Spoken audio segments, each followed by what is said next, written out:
You deserve to be a better winger just for being here, because unlike most people, you're actively looking for ways to improve. That already sets you apart from the competition. But here's the problem. Too often, people like you get led astray by the wrong advice. And the same advice you get are the ones that lower your confidence. All it does is leave you stuck, frustrated, and wondering if you're even improving at all. That ends today. In this video, I'll give you everything you need to know to become the winger you're meant to be. And if you're a defender, striker, or midfielder who somehow landed here, don't even think about leaving. The principles I'll share apply to any position. Let's get started. So, what does it mean to be a good winger? A good winger is someone versatile and unpredictable. You need to dribble both ways, shoot and cross with both feet. If you can create chances on your side of the pitch, you'll become the go-to player for opportunities, someone the entire team relies on when the game needs unlocking. And that brings us to something most players don't even think about: off-the-ball movement. Your position is unique. It's one of the least risky areas to lose the ball, since you're usually wide on the flank. Because of this, your teammates, whether it's midfielders under pressure, defenders looking to clear the ball, or strikers needing service, will naturally rely on you to be available. You need to constantly show your wing, your presence, be the outlet, be the escape route. But how do you improve your off-the-ball movement? Here's the truth. There's no shortcut. You'll need to spend time watching full matches, not just highlights. Study elite wingers, how they move, how they position themselves, and how they time their runs. A great resource for this is footballia.net, where you can watch countless full matches, analyze every detail, where they are when the ball is far from them, how they position themselves during build-ups, and how they create space for themselves and others. Now let me break down a few specific off-the-ball movements every winger should master. First, the blind run. This is one of the most common movements. A blind run is all about exploiting the defender's lack of vision. You make a run beyond the line of sight of the nearest defender. Most of the time, the opposing fullback will know where you are, even if they can't see you. But during moments of chaos, when they're focused on the ball or too caught up in the action, they lose track of you, snap into action and make that run behind them. Second, ghosting. Ghosting is the act disappearing from the defender's radar during counterattacks. You don't want to arrive in the penalty box too soon. That's what average players do. Instead, hold back and time your entry perfectly. You need to look uninvolved, almost disinterested, until the moment arrives. Then, when the defenders think they have everything under control, you appear out of nowhere in the right spot.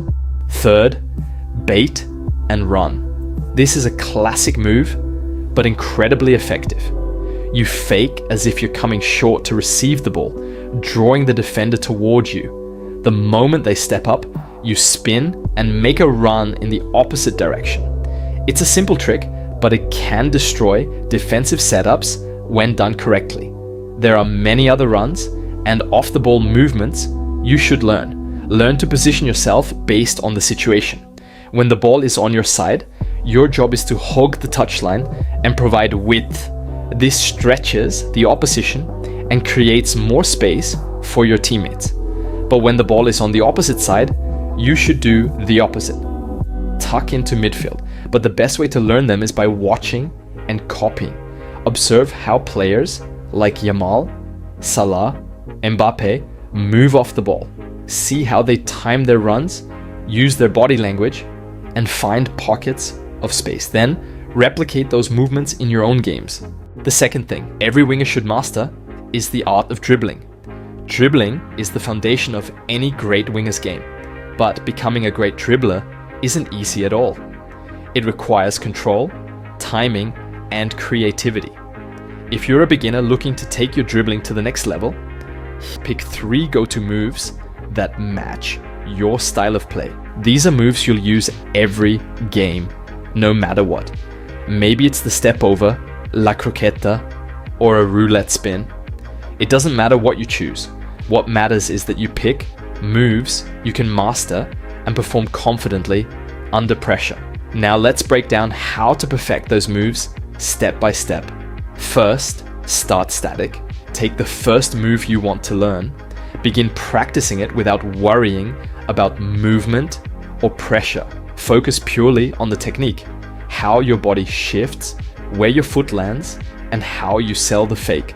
This is the focus of building strong muscle memory. Second, add movement. Once you're comfortable, start moving with the ball. Slowly at first, but gradually pick up speed.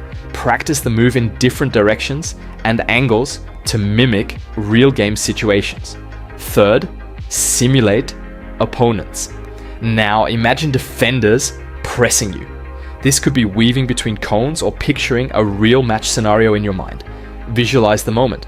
You're on the wing, the defender closing in, and you pulling off your move to break free. But the harsh reality is that practicing just in isolation isn't enough to bring dribbling into your game. To truly internalize it, you need to apply it in high pressure scenarios. This means putting your skills to the test. Challenge your friends in training. The more realistic, the better. And play more futsal. Futsal is a goldmine for wingers. The tight spaces force you to act fast, sharpening your reactions and instincts. The last step is to apply your move to real games. The first few times might feel risky, but it's the only way to build confidence in live scenarios. The more you try these moves in real situations, the faster your brain connects them to your instincts. Over time, dribbling won't just be something you do, it'll become second nature. You won't think, you'll just act. And that's when defenders won't stand a chance. One thing every elite winger shares is incredible speed and stamina. As a winger, you're running constantly, tracking back, sprinting forward, and covering the width of the pitch. Without these attributes, it's impossible to dominate the position. But let's break it down. To develop speed, you need to first focus on running mechanics. Most players overlook this, but proper running form is essential. And when we talk about form, two elements are critical: feet and glutes. The feet control the ankle stability and drive the initial push-off during a sprint. Your glutes stabilize the pelvis and power your stride. And the point is that your feet and glutes don't function in isolation. They work as a connected system. The feet depend on the glutes for stability, while the glutes rely on the feet for balance and feedback. If one isn't firing properly, your entire running mechanics are affected. And I know many people hate this word, but fascia is the key to this. Fascia connects the entire body, allowing the glutes and feet to work together. Strengthening this connection improves balance, coordination, and explosiveness, all crucial for speed. Now, let me show you a few exercises you could do to improve fascia.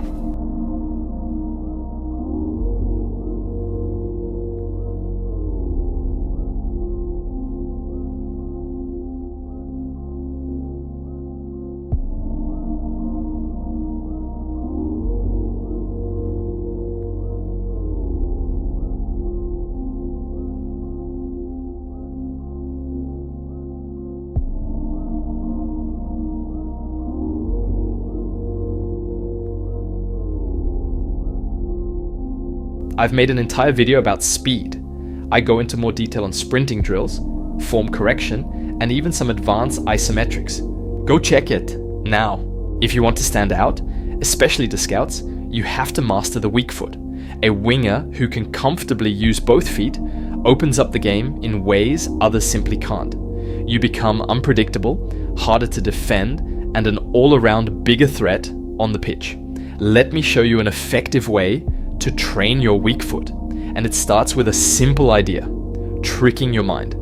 Here's how it works. Get a ball and a wall. Start barefoot. This might sound strange, but it's key to unlocking the neural connection between your brain and your feet. Then feel your strong foot first. Take a few touches or shots with your strong foot. Pay attention to everything: how your toes press into the ball, how your skin feels on contact, the balance on your supporting foot. Really focus on those sensations. Next, switch to your weak foot. Now here's the trick. Convince your mind that you're using your strong foot. Focus on mimicking the same sensations, balance, and movements you just felt. Your brain doesn't differentiate between strong and weak feet. It only responds to patterns you create. And remember to repeat daily.